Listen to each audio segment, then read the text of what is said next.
السلام علیکم ورحمۃ اللہ تعالی وبرکاتہ۔ نحمده ونصلي ونسلم على رسوله الكريم، اما بعد فاعوذ باللہ من الشیطان الرجیم، بسم اللہ الرحمن الرحیم۔ ان اللہ وملائکته یصلون علی النبی یا ایہا الذین آمنوا صلوا علیہ وسلموا تسلیما۔ اللهم صل على سيدنا ومولانا محمد معدن الجود والكرم وآله الكرام وابنه الكريم وبارك وسلم صلاة وسلاما عليك يا رسول الله صلى الله تعالى عليك وسلم۔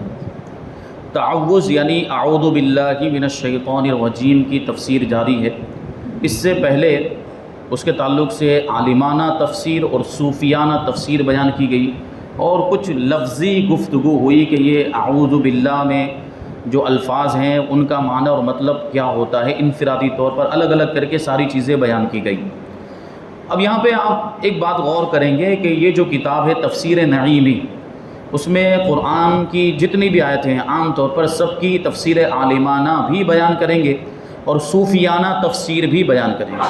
کہ عالمانہ تفسیر کا مطلب یہ ہوگا کہ علم شریعت کے مطابق اس کی جو تفسیر ہوتی ہے اس کو عالمانہ تفسیر کہا جائے گا، اور علم تصوف، علم طریقت، روحانیت، معرفت کے اعتبار سے جو تفسیر کی جائے گی اس کو تفسیر صوفیانہ سے یہاں پر اس کو تعبیر کریں گے۔ تو یہ دو طرح کی تفسیریں ہم کو سننے کو ملے گی انشاءاللہ تبارک و تعالی۔ اعوذ باللہ کے الفاظ کے بارے میں بھی بتاتے ہیں کہ الفاظ کیا ہونے چاہیے۔ ہم عام طور پر جو پڑھتے ہیں وہ الفاظ آپ جانتے ہیں، اعوذ باللہ من الشیطان الرجیم، اس میں تقریباً 5 الفاظ ہیں۔ ایک ہے اعوذ اور باللہ، اور اگر باللہ کو الگ الگ کریں تو یہ 2 لفظ ہو جائیں گے، ایک بازر بھی اور ایک کلمہ جلالت، تو اس اعتبار سے ایک لفظ اور بڑھ جائے گا۔ پھر ہے من، اور ایک ہے شیطان، اور ایک ہے رجیم۔ اس کی پوری تفصیل ہم جو ہے کہ پیچھے سماعت کر چکے کہ ہر ایک لفظ کا الگ الگ مطلب کیا ہوتا ہے۔ امام اعظم ابو حنیفہ اور امام شافعی رحمۃ اللہ تعالی علیہما کے نزدیک اعوذ باللہ کے یہ الفاظ ہونے چاہیے، اعوذ باللہ من الشیطان الرجیم، یعنی جو عام طور پر ہم پڑھتے ہیں، کیونکہ قرآن پاک میں انہی الفاظ کے ساتھ حکم دیا گیا۔ جو آیت کریمہ اس سے پہلے والے درس میں نے تلاوت کی تھی، کیا آیت کریمہ کہ فَإِذَا قَرَأْتَ الْقُرْآنَ فَاسْتَعِذْ بِاللَّهِ مِنَ الشَّيْطَانِ الرَّجِيمِ، کہ جب تم قرآن پڑھنے کا ارادہ کرو تو شیطان سے اللہ تعالیٰ کی پناہ مانگو، شیطان رجیم سے اللہ تعالیٰ کی پناہ مانگو۔ تو اس میں دیکھیں الفاظ ہے فَاسْتَعِذْ بِاللَّهِ مِنَ الشَّيْطَانِ الرَّجِيمِ، یہی الفاظ ہیں۔ تو انہی الفاظ کے ذریعے ہمیں یعنی اب وہ صیغہ بدل جائے گا، وہاں پہ فاستعذ ہے یعنی حکم دیا جا رہا ہے تم پناہ مانگو، لیکن جب ہم اس کو ہم بولیں گے یعنی متکلم کی حیثیت سے، پڑھنے والا اور بولنے والا ہونے کی حیثیت سے جب ہم بولیں گے تو وہ فاستعذ کی جگہ پہ اعوذ ہو جائے گا، یعنی میں پناہ مانگتا ہوں، وہ صیغہ بدل جائے گا۔ تو یہ الفاظ قرآن مجید میں آئے، لیکن امام احمد ابن حنبل رضی اللہ تعالیٰ عنہ فرماتے ہیں کہ اس طرح پڑھنا بہتر ہے، اعوذ باللہ السمیع العلیم من الشیطان الرجیم، یعنی 2 الفاظ کا اس میں اضافہ ہو گیا، السمیع اور العلیم، یہ اللہ تعالیٰ کے 2 صفاتی نام، سننے والا، جاننے والا، اس میں اضافہ ہے یہ 2 الفاظ کا۔ امام ثوری اور امام اوزاعی رضی اللہ تعالیٰ عنہ فرماتے کہ اس طرح پڑھے، اعوذ باللہ من الشیطان الرجیم اللہ هو السمیع العلیم، اس میں بھی دیکھیں کچھ اضافہ ہے۔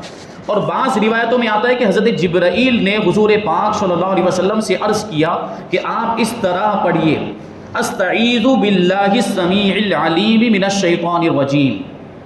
حضرت جبرائیل نے حضور کو یہ کہا تھا، پڑھنے کے لیے کہا، لیکن حنفیوں کو چاہیے کہ پہلی اعوذ پڑھا کریں جو پہلے بتایا گیا، اعوذ باللہ من الشیطان الرجیم، اور ہم حنفی ہیں اسی وجہ سے ہم وہی پڑھتے ہیں عام طور پر یہی الفاظ۔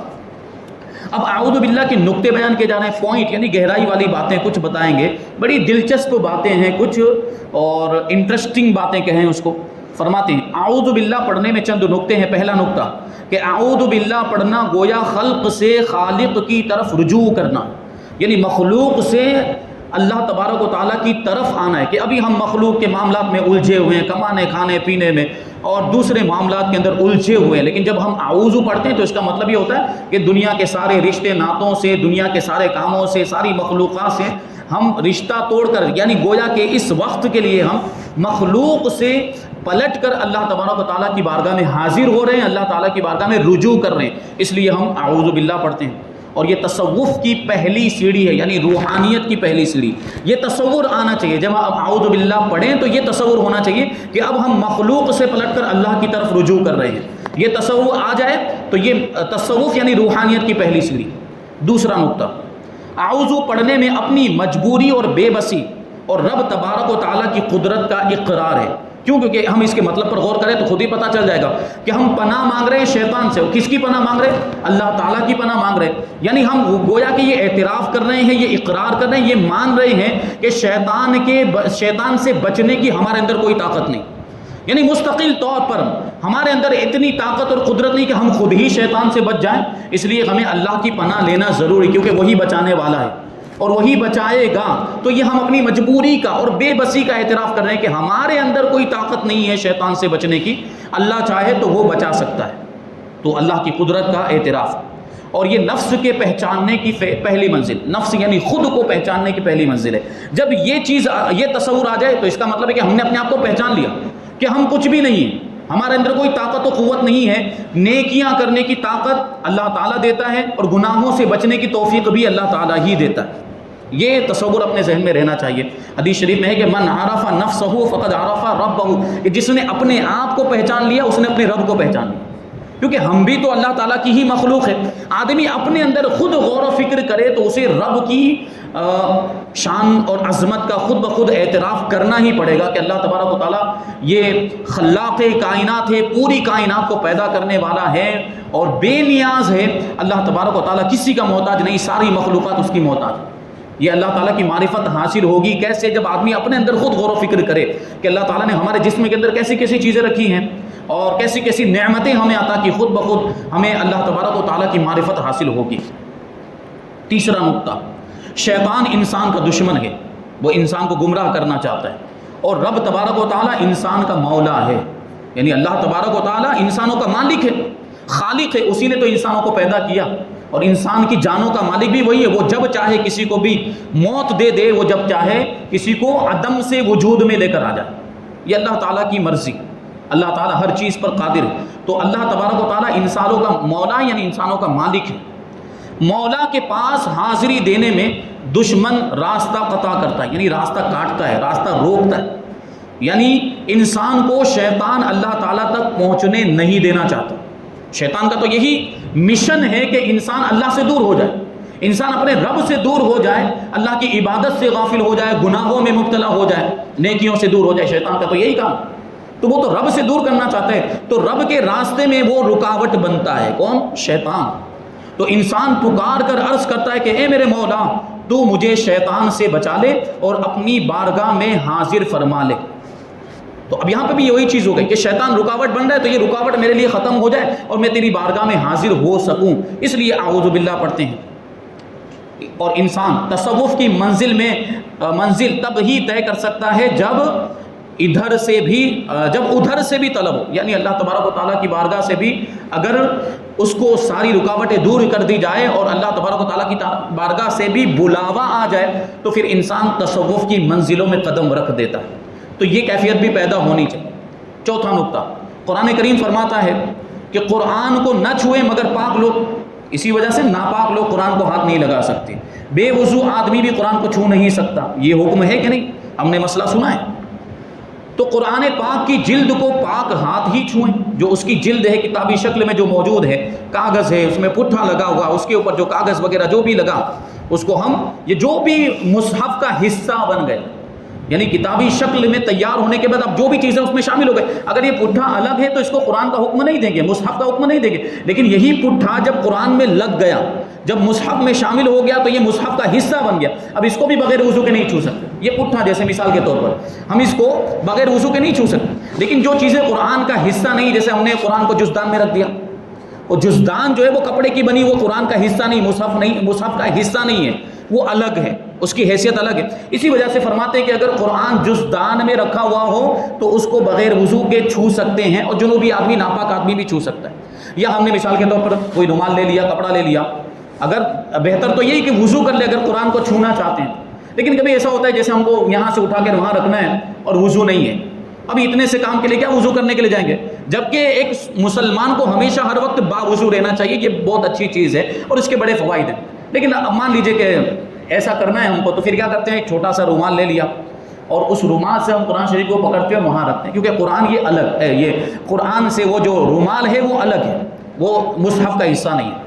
تو قرآن پاک کو پاک لوگ ہی چھو سکتے ہیں اور پاک لوگ ہی اس کی جلد کو ہاتھ لگائیں، اور قرآن پاک کی عبارت کو پاک زبان چھوئے۔ عبارت یعنی قرآن مجید کی جو آیتیں، اس کے جو الفاظ، اس کے جو کلمات، اس میں جو جملے، یعنی بنیادی طور پر ہم کہہ سکتے ہیں اس کو انگلش میں اگر سمجھنے کے لیے ٹیکسٹ، قرآن مجید کا جو ٹیکسٹ ہے اس کو عبارت کہیں گے۔ تو اس کو بھی اگر ظاہر سی بات زبان سے چھونے کا کیا مطلب، پڑھنا، عبارت کو زبان ہاتھ سے چھونے کے لیے تو وضو ہونا چاہیے، پاک ہونا چاہیے، لیکن ہم پڑھنے جا رہے ہیں تو زبان بھی پاک ہونی چاہیے، کہنا یہ چاہتے ہیں۔ تو پاک زبان اس کو چھوئے، اور قرآن پاک کے مضامین کو پاک دل ہی چھوئے۔ مضامین مطلب یعنی اس کے اندر جو بیان کیا گیا، جو چیزیں بیان کی گئی، اس کا کانٹینٹ۔ مضامین کا کیا مطلب، قرآن مجید کا کانٹینٹ، اس کے مشمولات، اس میں جو چیزیں بیان کی گئی، اس کا مفہوم، اس کا معنی، یہ دل میں بیٹھتا ہے، یہ دل میں آتا ہے۔ جب ہم اس کو سمجھنے کی کوشش کریں گے تو پھر وہ دل بھی پاکیزہ ہونا چاہیے، جو دل قرآن کو سمجھنے کی کوشش کر رہا ہے۔ بڑی پیاری باتیں ذکر کی ہیں۔ اور اعوذ زبان و دل کی طہارت ہے، یعنی جب انسان اعوذ باللہ پڑھ لیتا ہے تو زبان بھی پاک ہو جاتی ہے اور دل بھی پاک ہو جاتا ہے۔ اب وہ قرآن پڑھنے کے لائق ہو جاتی ہے، زبان بھی قرآن پڑھنے کے لائق ہو جاتی ہے، اور دل قرآن کے معانی کو، اس کے مضامین کو سمجھنے کے لائق ہو جاتا ہے۔ شرک کرنے والا یعنی مشرک گویا قلبی جنب ہے، یعنی دل کا ناپاک ہے، کیونکہ شرک ایک ناپاکی ہے، اور قرآن مجید میں بھی مشرکین کو ناپاک فرمایا گیا، انما المشرکون نجس، کہ یہ مشرکین جو ہیں یہ ناپاک ہے، یعنی ان کی یہ جو ناپاکی یہ اندر کی ناپاکی ہے، باطنی ناپاکی۔ جسم پہ تو کوئی نجاست اور گندگی لگی ہوئی نہیں، ہو سکتا ہے لگی، لیکن عام طور پر مشرکین جو ہے، جیسے ہمارے ملک کے اندر جو بتوں کی پوجا کرنے والے، مورتیوں کی پوجا کرنے والے مشرکین ہیں، تو اگر جسم پہ نجاست نہ بھی لگی تب بھی اس کو ناپاک کہتے ہیں۔ کیوں؟ کیونکہ وہ اندر سے ناپاک ہے، اس کا دل ناپاک ہے۔ اور گنہگار گویا قلبی بے وضو ہے، یعنی اگرچہ ظاہری طور پہ وضو کر لیا لیکن گناہ کرتا ہے تو اس کا دل جو ہے وہ ایک اعتبار سے بے وضو ہے، یعنی دل کا وضو نہیں ہے۔ یہ روحانیت کی ایک بات ہے۔ اور اعوذ آب رحمت کا دریا ہے، کوئی بھی آ کر اس میں غوطہ لگائے تو وہ پاک ہو جائے گا۔ پانچواں نقطہ، مومن کا دل حق تعالیٰ کی تجلی گاہ ہے، یعنی مومن کے دل پر اللہ تبارک و تعالیٰ کے انوار کی تجلی نازل ہوتی ہے۔ مومن کے دل پر جب وہ مومن اس انداز میں اللہ تعالیٰ کی عبادت کرتا ہے، اور عبادت کے ذریعے سے فرائض، واجبات اور نوافل کے ذریعے سے وہ اللہ تعالیٰ کا قرب حاصل کرتے جاتا ہے، تو پھر اس کے دل پر یہ اللہ تبارک و تعالیٰ کے انوار و تجلیات یہ نازل ہوتے ہیں۔ مومن کے دل پر یہ اولیاء کرام کی زندگیاں ہم دیکھتے ہیں، یہ اولیاء کرام کو مرتبے کیسے ملتے ہیں، یہ اسی طریقے سے اللہ تبارک و تعالیٰ ان کو جو ہے کہ اپنا قرب عطا فرماتا ہے، اور انوار و تجلیات ان کے دل پر نازل ہوتے ہیں۔ تو انسان کا دل، مومن کا دل اللہ تبارک و تعالیٰ کی تجلی گاہ ہے، اور حق تعالیٰ کا باغ اور اس کا تخت ہے، جیسا کہ حدیث قدسی میں آیا۔ اور جنت ہمارا باغ ہے، کہ ایمان والے جنت میں جائیں گے تو ہمارا وہ باغ ہوا، ہم اس میں گھومیں گے، اللہ تعالیٰ ہمیں جنت کی نعمت عطا فرمائے۔ حق تعالیٰ نے جنت سے ہماری وجہ سے شیطان کو نکال دیا۔ کیوں؟ کیونکہ شیطان نافرمان، شیطان کافر ہے، اور جنت ایمان والوں کے لیے بنی ہوئی ہے، فرما برداروں کے لیے بنی ہوئی ہے، تو نافرمان کا اور کافر کا جنت میں کیا کام؟ اس لیے شیطان کو جنت سے نکال دیا گیا۔ اللہ تعالیٰ نے کیا فرمایا؟ اخرج منہا مذموما مدحورا، نکل جا، جنت سے نکل جا۔ شیطان کو جنت سے نکال دیا۔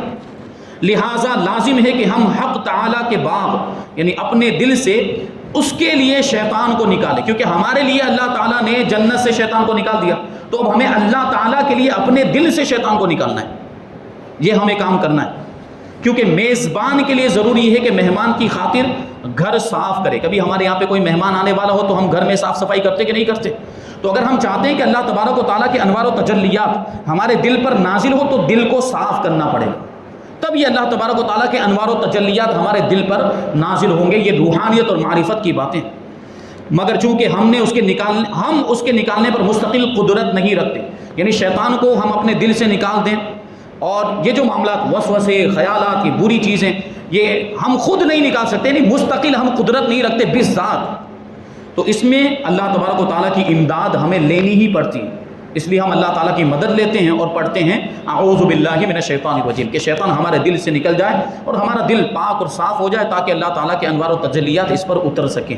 چھٹا نقطہ بیان کرتے اللہ تعالیٰ ارشاد فرماتا ہے الیہ یصعد الکلم الطیب، کہ اللہ تعالیٰ کی بارگاہ میں پاک کلمے قبول ہوتے ہیں، پاک کلمے، پاک باتیں، اچھی چیزیں، اچھی گفتگو، یہ اللہ تعالیٰ کی بارگاہ میں قبول ہوتی ہے۔ جیسے ہم دعا کریں ہم نماز پڑھیں، ہم عبادت کریں، ہم کوئی وظیفہ پڑھیں، اللہ تبارک و تعالیٰ کے اسماء کا ورد کریں، تو یہ چیزیں اللہ کی بارگاہ میں قبول، اللہ کی بارگاہ میں پیش کی جاتی ہیں۔ قرآن پاک کی ساری عبادت فی نفسی ہی پاک ہے، یعنی اب یہ سب کلمات اگر دعا وغیرہ یہ قرآن کے علاوہ بھی ہے تو قبول کی جاتی ہے، اللہ کی بارگاہ میں اس کو پیش کیا جاتا ہے۔ تو قرآن پاک تو پورا کا پورا ہی پاک ہے، اسی وجہ سے ہم قرآن کو قرآن پاک کہتے ہیں۔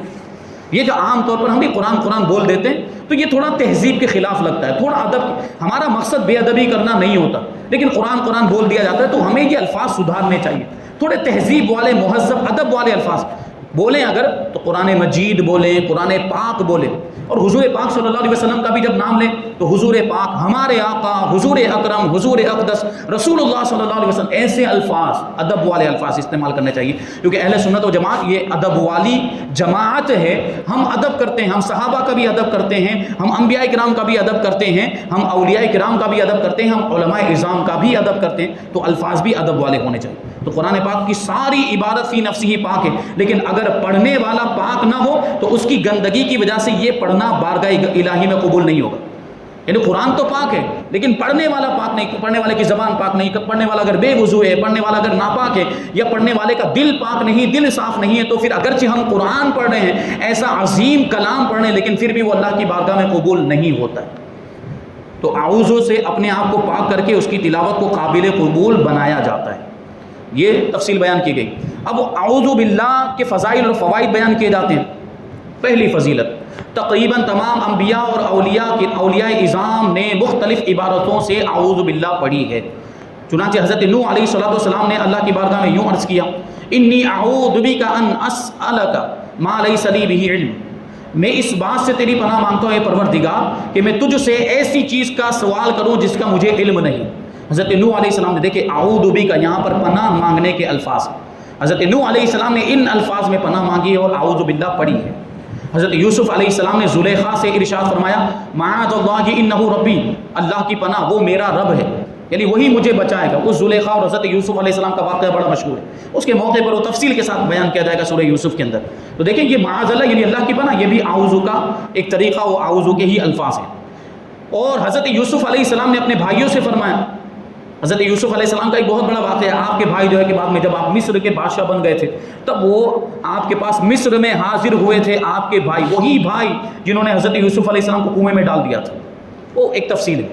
تو اس وقت حضرت یوسف علیہ السلام نے کہا تھا کہ معاذ اللہ ان ناخذ الا من وجدنا متاعنا عنده، کہ ہم اللہ کی پناہ اس بات سے کہ ہم اس کے علاوہ کسی کو پکڑیں جس کے پاس ہم نے اپنا سامان پایا، یعنی ہمیں تو اللہ کی بارگاہ ہی میں حاضر ہونا چاہیے، اللہ کی بارگاہ ہی میں رجوع کرنا چاہیے۔ یہ حضرت یوسف علیہ السلام نے اپنے بھائیوں سے کہا تھا، تو اس میں بھی دیکھیں پناہ کے الفاظ۔ حضرت موسیٰ علیہ السلام نے اپنی قوم سے فرمایا کہ اعوذ باللہ ان اکون من الجاہلین، کہ میں اللہ کی پناہ مانگتا ہوں اس بات سے کہ میں جاہلوں میں سے ہو جاؤں، میں نادانوں میں سے ہو جاؤں۔ وہ گائے والا واقعہ انشاءاللہ سورہ بقرہ کے اندر اس کی پوری تفسیر آئے گی گائے والے واقعے کی۔ اور فرمایا انی عذت بربی وربکم ان ترجمون، کہ میں نے تمہارے اور میرے رب کی پناہ لی اس بات سے کہ تم مجھے رجم کر دو، یعنی تم مجھے پتھر مار کے سنگسار کر دو، اس سے میں تمہارے اور میرے رب کی پناہ مانگتا ہوں۔ تو دیکھیں یہاں پر بھی عذت یعنی وہی پناہ مانگنے کے الفاظ ہیں۔ اور حضرت مریم رضی اللہ تعالی عنہا نے حضرت جبریل امین کو مرد کی شکل میں دیکھ کر فرمایا، حضرت عیسیٰ علیہ السلام کی جب پیدائش ہوئی تو اس کا واقعہ یہ 16ویں پارے کے اندر ذکر کیا گیا۔ حضرت جبریل علیہ السلام یہ انسانی شکل میں آئے تھے اور حضرت عیسیٰ علیہ السلام بغیر باپ کے پیدا ہوئے۔ حضرت جبریل علیہ السلام اللہ کے حکم سے آئے، حضرت جبریل نے پھونک ماری تو حضرت مریم رضی اللہ تعالیٰ عنہ یہ حاملہ ہو گئی، اور پھر حضرت عیسیٰ علیہ السلام دنیا میں تشریف لائے۔ یہ پوری تفصیل انشاءاللہ وہاں پہ ہم سماعت کریں گے۔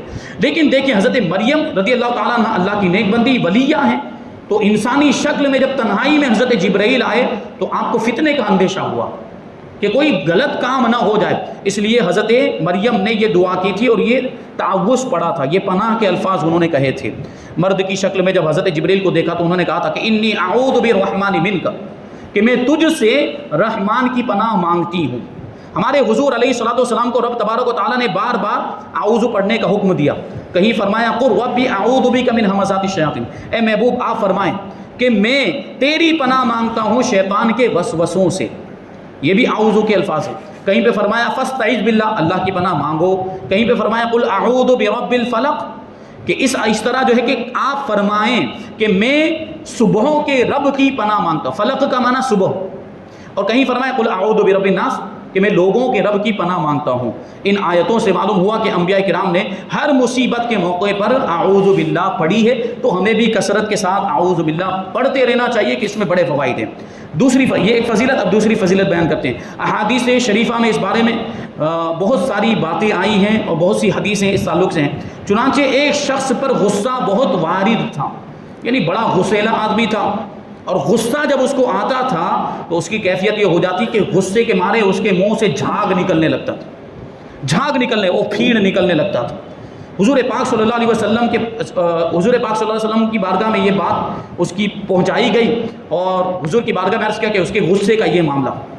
تو حضور پاک صلی اللہ علیہ وسلم نے ارشاد فرمایا کہ اگر یہ شخص اعوذ باللہ پڑھ لے تو اس کی یہ حالت دور ہو جائے گی، اس کی یہ کیفیت دور ہو جائے گی۔ معلوم ہوا کہ اعوذ پڑھنے سے غصہ دور ہو جاتا ہے، جو ہزار گناہوں کی جڑ ہے۔ تو غصے کی وجہ سے بڑے معاملات پیش آ جاتے ہیں، عام طور پر طلاق وغیرہ کے مسائل یہ غصے میں ہو جاتے ہیں۔ لڑائی جھگڑا ہوا میاں بیوی کے اندر اور بھی غصے میں یہ الفاظ بول دیے گئے، اور اکثر و بیشتر یہ مسائل آتے ہیں۔ دارالفتاء تو ابھی جو ہے اس زمانے میں دارالفتاء دو ہی چیزوں کے لیے چلتا ہے، یا تو طلاق کے مسائل آئیں گے کیونکہ وہاں غصے میں بول دیا ہوتا ہے، اب پچھتاوا ہو رہا ہے، بعد میں بچوں کا خیال آ رہا ہے، مستقبل کا خیال آ رہا ہے، تو اب مسئلہ پوچھے کوئی راہ نکلتی کہ نہیں نکلتی، بول دیا 3 مرتبہ فائرنگ کر دیتے، 3 مرتبہ سوچتے نہیں کہ کیا ہوگا اس کا نتیجہ۔ ابھی انتہائی درجے میں اگر کوئی پہنچ بھی جائے اور طلاق دینے کی ضرورت ہی پڑ جائے تو انسان کو اپنی عقل حاضر رکھنی چاہیے، سوجھ بوجھ سے کام لینا چاہیے، ایک مرتبہ سے کام چلانا چاہیے، ایک ہی بار لفظ بولے، اگر بولنا پڑ جائے بالکل ایک دم آخری مرحلہ آخری اسٹیج میں معاملہ پہنچ گئے تو ایک مرتبہ بولنے سے کام چلا، کیونکہ اس کے بعد ہمارے پاس آپشن رہتا ہے۔ لیکن 3 مرتبہ بول دیا تو پھر حلالے کے علاوہ کوئی آپشن نہیں رہ جاتا، پھر پچھتاتے ہیں۔ تو یہ مسائل لے کر آؤ، حضرت غصے میں بول دیا تو ہم کہتے ہیں کہ بھائی بھلا کوئی خوشی سے ہنستے ہوئے اپنی بیوی کو سامنے بٹھا کر مسکراتے ہوئے بھی تو طلاق دیتا ہے، عام طور پر غصے میں ہی ہوتی ہے طلاق، جو ہے عام طور پر غصے ہی میں ہوتی ہے۔ تو یہ ہوتا ہے غصے کی وجہ سے یہ مسائل پیش آتے ہیں۔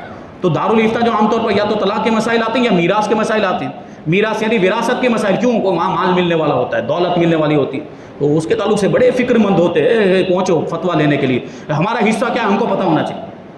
لیکن دوسرے مسائل پوچھنے کے لیے عام طور پر نہیں آتے، نماز کے مسائل پوچھنے کے لیے، روزے کے مسائل، ضروریات زندگی، تجارت کرنے، کاروبار کرنے، اس کا مسئلہ کوئی پوچھنے کے لیے آئے گا۔ یہ جو میں کام کر رہا ہوں، یہ جو معاملہ کر رہا ہوں، یہ جائز ہے کہ حرام ہے، مجھے کرنا چاہیے کہ نہیں، یہ پوچھنے کوئی نہیں آئے گا۔ ضروریات زندگی کے مسائل، جو جس حالت میں ہے، جو جس پوزیشن میں ہے، اس کے تعلق سے اس کو مسائل پوچھنے چاہیے تاکہ شریعت کے مطابق عمل کر سکے۔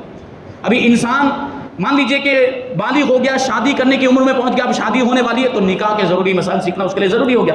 تجارت کے میدان میں گیا، کاروبار کر رہا ہے تو اب کاروبار کے مسائل اس کو سیکھنا ضروری ہے۔ ابھی ملازمت کر رہا ہے یعنی تجارت نہیں کر رہا ہے، یا ملازم یعنی جاب کر رہا ہے، وہ ملازم ہے کسی کے یہاں پہ مزدوری کر رہا ہے، تو اب اس کے مسائل سیکھنا اس کے لیے ضروری ہو گیا۔ ابھی طلاق کا معاملہ آ گیا تو طلاق کے مسائل سیکھنا اس کے لیے ضروری ہو گیا۔ تو جو جس حالت میں اگر کوئی ذمہ داری ہمیں دے دی گئی، امام بنا دیا گیا تو امامت کے مسائل، ابھی اگر مان لیجئے متولی بنا دیا گیا، مسجد کا متولی بنا دیا گیا تو مسجد کے مسائل اور وقف کے مسائل سیکھنا ضروری ہو جاتا ہے، اور نہ معلوم ہونے کی وجہ سے گڑبڑی ہوتی ہے، غلطیاں ہو جاتی ہیں، اور بہت سے بسا اوقات ایسے کام ہو جاتے ہیں جو شریعت کے اعتبار سے ناجائز ہوتے، گناہ ہوتے، اور نہ معلوم ہونے کی وجہ سے آدمی گنہگار ہو جاتا ہے۔ تو مسائل پوچھیں، ہمارے یہاں پہ یہ چیز بہت بالکل ختم مفقود ہے، یہ چیز پائی نہیں جاتی، مسئلہ پوچھنا تو اس کو تو کوئی اہمیت ہی نہیں دی جاتی، جبکہ زندگی کے ہر موڑ پہ ہمیں مسئلہ پوچھنے کی ضرورت ہے کہ نہیں، ہمیں ہر موڑ پر علماء کی ضرورت ہے۔ کوئی بھی نئی چیز ہمارے سامنے آ گئی، کوئی بھی الجھن، کوئی بھی مسئلہ، پوچھیں علماء سے، مفتیان کرام سے کہ یہ چیز ہمارے سامنے، یہ صورت حال ہے، ہمیں کیا کرنا چاہیے، ہم اس پر عمل کریں یا اس کو چھوڑ دیں، یہ چیز میرے لیے جائز ہے یا ناجائز ہے، پوچھنا چاہیے کہ نہیں پوچھنا چاہیے۔ کوئی پوچھتا ہی نہیں، اپنی مرضی کے مالک جو من میں آیا وہ کرنے لگ جاتے ہیں، اور بہت سے گناہ کے کام بھی اس طریقے سے کرتے ہیں۔ مسجد کے مدرسوں کے ذمہ داران بھی اس طرح سے جو ہے کہ بہت سے غلط کاموں میں مبتلا ہیں، اللہ تعالیٰ ان کو توفیق عطا فرمائے۔ تو عرض یہ کرنا چاہتے ہیں، یہاں پر فرماتے ہیں کہ اعوذ پڑھنے سے غصہ دور ہو جاتا ہے جو 1000 گناہوں کی جڑ ہے۔ بستان التفاسیر میں ہے کہ حضور پاک صلی اللہ علیہ وسلم نے فرمایا کہ جو شخص روزانہ 10 مرتبہ اعوذ باللہ پڑھ لیا کرے، اللہ تعالیٰ اس پر ایک فرشتہ مقرر فرما دیتا ہے جو کہ اس کو شیطان سے بچاتا ہے۔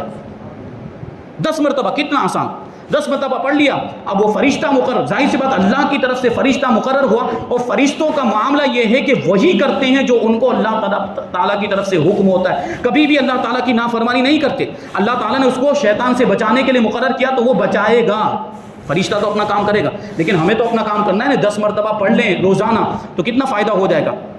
تفسیر روح البیان شریف نے اسی اعوذ باللہ کی تفسیر میں فرمایا کہ حضرت حسن رضی اللہ تعالیٰ عنہ فرماتے ہیں کہ جو حضور قلب سے یعنی دل کو حاضر رکھ کے اعوذ باللہ پڑھے تو اللہ تعالیٰ اس کے اور شیطان کے درمیان 300 پردے حائل کر دیتا ہے. 300 پردے کی آڑ ہو جاتی ہے. اب سوچیے کہ اگر ہم نے دل سے اعوذ باللہ پڑھ لیا اور یہ 300 پردے حائل ہو گئے تو اب شیطان ہمیں بہکا سکے گا, ہمیں گمراہ کر سکے گا؟ کتنا آسان طریقہ ہے شیطان سے بچنے کا. چنانچہ مشکات شریف میں 300 پردے حائل کر دیتا. حضور نبی کریم صلی اللہ علیہ وسلم نے اعوذ باللہ کو مختلف عبادتوں کے ساتھ پڑھنے کے بہت سے فائدے اور دعاؤں میں اس کے ورد کے بہت ساری فضیلتیں بیان کی. دعاؤں میں بھی اعوذ باللہ اگر پڑھیں. مشکات شریف میں استعاذہ یعنی اعوذ پڑھنے کا ایک مستقل باب ہے, ایک چیپٹر وہاں پر انہوں نے رکھا ہے مشکات شریف میں, صاحب مشکات نے, حدیث کی کتاب ہے. چنانچہ جو شخص صبح و شام یہ پڑھے اعوذ بکلمات اللہ التامہ من شر ما خلق تو زہریلی چیزوں سے انشاءاللہ محفوظ رہے گا. یہ کلمات کتنے دیکھیں مختصر, اس کو یاد کر لیں. اعوذ بکلمات اللہ التامہ من شر ما خلق, تو جو بھی زہریلی جیسے سانپ بچھو وغیرہ جن میں زہر ہوتا ہے انسان اس سے محفوظ ہو جائے گا. نیز نبی کریم صلی اللہ علیہ وسلم امام حسن اور امام حسین رضی اللہ تعالی عنہما کے لیے یہ دعا پڑھتے تھے, اعیذکما بکلمات اللہ التامہ من شر کل شیطان وہامہ ومن کل عین لامہ. اور فرماتے ہیں کہ میرے جد امجد حضرت ابراہیم علیہ الصلوۃ والسلام اپنے فرزندوں اسماعیل اور اسحاق علیہ الصلوۃ والسلام کو اس دعا سے تعویذ فرماتے تھے, یعنی ان کو اللہ کی پناہ میں دیتے تھے. اور بچوں پر اگر یہ کلمات پڑھ کے بچوں پر دم کر دیا جائے یا بچوں کو پانی میں پڑھ کے دم کر کے ان کو پلا دیا جائے یا تعویذ لکھ کر ان کے گلے میں ڈال دیا جائے تو بچے نظر بد سے, حاسدوں کے حسد سے, شریروں کی شرارت سے بچے محفوظ ہو جاتے ہیں. عام طور پر بچوں کے لیے, کیونکہ یہ کہ دیکھیے امام حسن اور امام حسین بچے ہی تھے اور حضور پاک صلی اللہ علیہ وسلم یہ کلمات پڑھ کے ان کو دم کیا کرتے تھے. تو بچوں پر اگر یہ کلمات پڑھ لیے جائیں تو ہمارے بچے بہت ساری یہ اس طرح کی چیزوں سے محفوظ ہو جائیں گے. ابھی اور بہت ساری چیزیں اس میں بیان کی جا سکتی ہیں ابھی آگے, اور مسائل بھی ہیں انشاءاللہ. پھر اس کے بعد بسم اللہ کی تفسیر ہم سماعت کریں گے. اللہ تبارک و تعالیٰ کی بارگاہ میں دعا ہے کہ جو کچھ بھی بیان ہوا اس پر ہم سب کو عمل کرنے کی توفیق عطا فرمائے اور نور قرآن سے ہم سب کے دلوں کو روشن اور منور فرمائے. وما علینا الا البلاغ. السلام علیکم.